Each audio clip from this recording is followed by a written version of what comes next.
เลิกงามย่ำดีได้เวลาเสามาป่างเขาครัวพี่น้องจ๋าเมื่อนี้สมาป่างกะสิตื่นแต่เสาฉันตัวมาเข่าครัวถ่าเด็กหน่อยเด็กๆฉันนี่เอ้าคือได้มากก่อนมูละสมาป่างจ๋าโอ้ยเด็กน้องเขางาน10 โมงพี่น้องจ๋าสมาป่างกับมาแต่8 โมงนี่ล่ะเพิ่นว่าCEOสาวตื่นก่อนนอนทีหลังคือสิแม่นของแท้แล้วพี่น้องจ๋า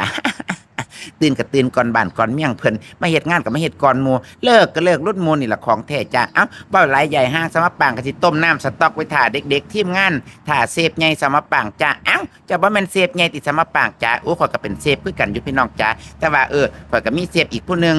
มาเบาแห้งเฮาเนาะเวลาขึ้นหน้าเตาอาหารมันก็จะได้ออกไวจ้าบ่ไปว่ามาสมปางต้มน้ำสต๊อกฮอดใส่แล้วล่ะต้มน้ำสต๊อกแล้วข่อยก็สิใส่หัวใส่เท้าใส่แครอทใส่หอมใหญ่ตำปกติน้ำสต๊อกทั่วไปแล้วพี่น้องจ้าเอาไว้เฮ็ดต้มยำจ้าอีกหลายเมนูพุ่นล่ะจ้าเอาแต่เช้าแต่เซี่ยวผู้ใดมาหาน่ะสามปางจ้าโอ้ยเมื่อวานวันอาทิตย์มื้อนี้ก็เป็นวันจันทร์เพิ่นมาส่งหัวปลีต่อพี่น้องจ้าสามปางสั่งหัวปลีอาทิตย์ละกะตานึงก็สิเอามาเสิร์ฟกับผัดไทยก็พอดีจ้าแม่เจ้าของสวนเพิ่นก็ดีจ้ามีของแถมมาให้ตลอดจ้าว่าหมักทั่วหมักตะลิงปิงหมักอีหยังแน่ล่ะพี่น้องจ้าหมักสมหมักแซวฮอดย่ามหมักม่วงเบาพี่น้องจ้าเพิ่นเอามาให้เทื่อละเครื่องกระสอบพุ่นจักหมักม่วงพันธุ์อีหยังแน่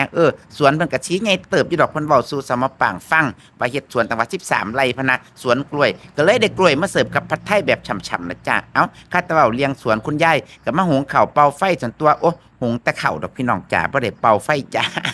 สามปางใส่แก๊สจ้าหุงข้าวเรียบร้อยแล้วสามปางก็สิไปรดน้ำต้นไม้ส่วนตัวแต่ละมื้อแต่ละเด็กก็วุ่นวายอยู่ประมาณนี้ล่ะพี่น้องจ้าข่อยเป็นคนมักปลูกต้นไม้ตัว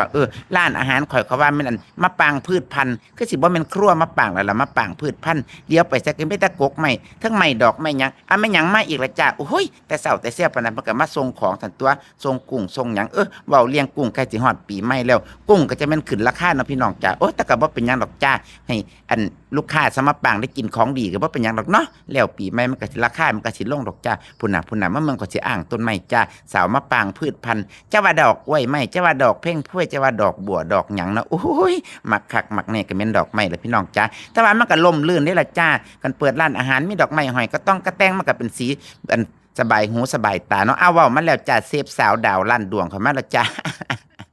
เอาสมาปังเว้าหลายใหญ่ห้างเฮ็ดน้ำผัดไทยก่อนพี่น้องจ๋ามื้อนี้วันจันทร์งานหลายขอตัวไปเคี่ยวน้ำผัดไทยสูตรเด็ดรับครัวมาปางก่อนเด้อจ้า